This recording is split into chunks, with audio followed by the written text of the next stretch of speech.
Udah saya teriakan, pokoknya mulai sekarang saya nyatakan mahasiswa UI mogok kuliah sampai waktu yang tidak ditentukan. Terus? Wah, semua suara, pada suara semua. Saat itu masuk kan, udah kita mundur teratur, masuk, udah.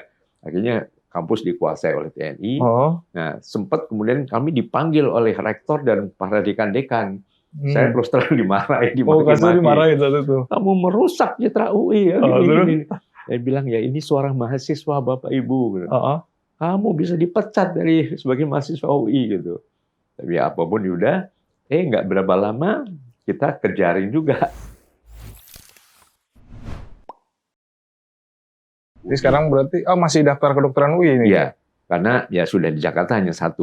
Terus? Ternyata gagal lagi. Ternyata gagal. Jadi pada waktu saya sedang sedih, duduk di pojokan begitu, lalu Pak Kasur datang. Kenapa? Gitu.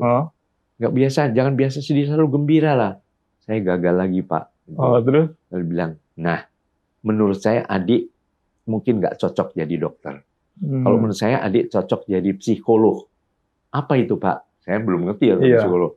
Itu dokter tanpa alat suntik.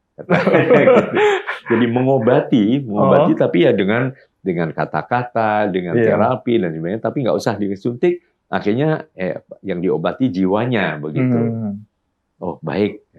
Kalau itu udah sekarang gembira lagi, tahun depan masih ada waktu. Gitu. Itu dimotivasi oleh Pak Kasur. Jadi 1 tahun kemudian ya sudah saya daftar ke Fakultas Psikologi. Alhamdulillah diterima akhirnya. Memang rezekinya ternyata di psikologi itu, Pak. Ya mula-mula tampaknya begitu ya.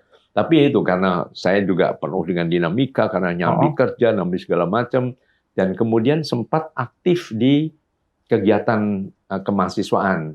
Itu ada kisah menariknya apa tuh di kemahasiswaan itu, Kak? Ya, pada waktu Dewan DMUI waktu itu, Dewan Mahasiswa UI dipimpin oleh Mas Dipo Alam yang pernah menjadi menteri di zaman pemerintahan PSBY. Ya. Itu saya dipercaya menjadi ketua bidang ketua seksi pengabdian masyarakat. Karena saya sering ajak mahasiswa untuk dalam dunia anak-anak ya, ada pesta anak-anak sedunia di Ancol, kemudian ya menjalankan kegiatan-kegiatan untuk anak pengabdian, kadang-kadang ke panti-panti asuhan, ke YPAC dan sebagainya. Nah, akhirnya dari DMU itu saya di bidang itu. Kemudian pada periode berikutnya ketuanya adalah Mas Lukman Hakim. Beliau sekarang guru besar Profesor Lukman Hakim yang jadi ketua LIPI sekarang ini. Itu saya dipercaya menjadi ketua bidang ekstern. Gitu. Nah, kemudian pada tahun waktu itu penuh dengan dinamika mahasiswa kan. Tahun 77 kalau tidak salah. Agak memanas gitu kan, maksudnya situasinya memang. Betul. Itu banyak yang ditangkepin. Ditaruh di Guntur kalau nggak salah ya. Karena aksi atau? Iya, karena aksi-aksi mahasiswa dan sebagainya ya. Itu. Nah, beberapa pengurus DMUI juga kena juga. Termasuk juga Mas Lukman Hakim ini. Kena juga. Akhirnya, wah nggak ada siapa nih penggantinya.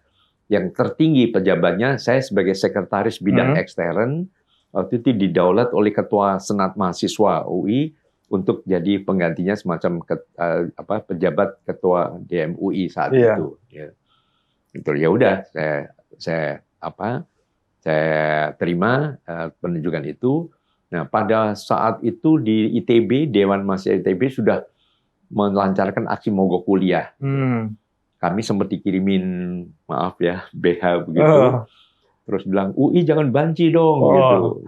Akhirnya kami rapat gelap tuh, ya memang tempatnya gelap. Diam lah itu ya. Di ruangan, kalau nggak salah di Fakultas Teknik waktu itu di Salemba, tapi dimatikan semua, jadi hanya lampu kecil aja. Karena diawasi oleh Intel waktu itu.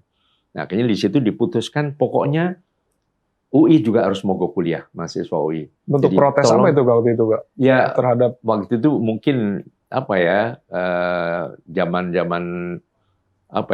Orde Baru lah waktu itu sudah suara mahasiswa sudah mulai ini ya. Iya, gitu. Nah, akhirnya karena saya menurut secara demokratis ya suara terbanyak mengharuskan kita mogok kuliah. Jadi saya sebagai ketuanya yang akan mengumumkan kepada mahasiswa. Nah, tanggal itu terus terang saya lupa tanggal berapa karena waktu saya cari di Bugarin kok nggak tercatat.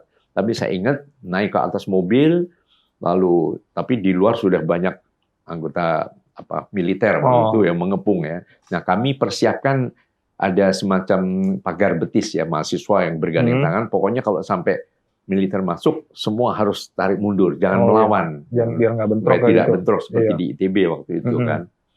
Akhirnya udah saya teriakan, pokoknya mulai sekarang saya nyatakan mahasiswa UI mogok kuliah sampai waktu yang tidak ditentukan.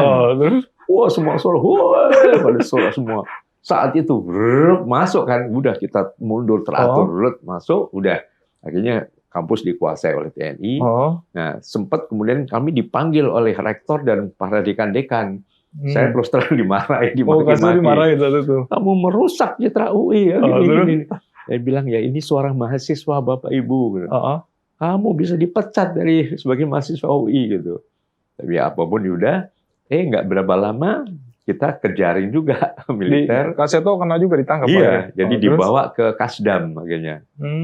Kasdam itu di Kodam Jaya itu ya. Nah, kemudian yang memeriksa adalah Pak Kasdam, yaitu Pak Edi Nalapraya. Gitu. Pak Edi Nalapraya udah semua diperiksa satu-satu. Kenapa gini gitu. Bagian besar ditangkap. Saya ditanya. Begitu ketemu saya, beliau bilang, loh, kamu kan gurunya anak saya nih. Iya Pak, saya masih bingung kan. Kaseto nggak kenalin tapi? Nggak kenalin. Iya, terus? Rupanya putri beliau itu murid saya di namanya Istana Kanak-Kanak itu di Taman Ria. Itu yang saya dirikan di sana. Kamu kan yang ngajar di Taman Ria itu kan, anak saya di situ gitu. Loh, kenapa kamu bikin acara-acara gini? Terus? Ya karena kami ditunjuk Pak gitu nih. Ya udah kamu sekarang kembali ke dunia anak-anak saja. Udah ini terlalu riskan begini-begini. Kamu juga bisa kok berjuang, nggak usah harus teriak-teriak harus begini. Udah panggil ajudan, antar pulang ke rumah. Gitu. Iya, akhirnya ya udah. Sampai rumah kebetulan ini serba kebetulan.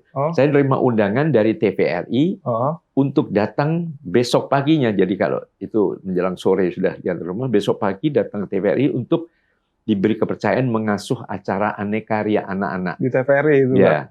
Waktu itu pertama kali masih dengan Kak Gatot Sunyoto yang main boneka Tongki itu.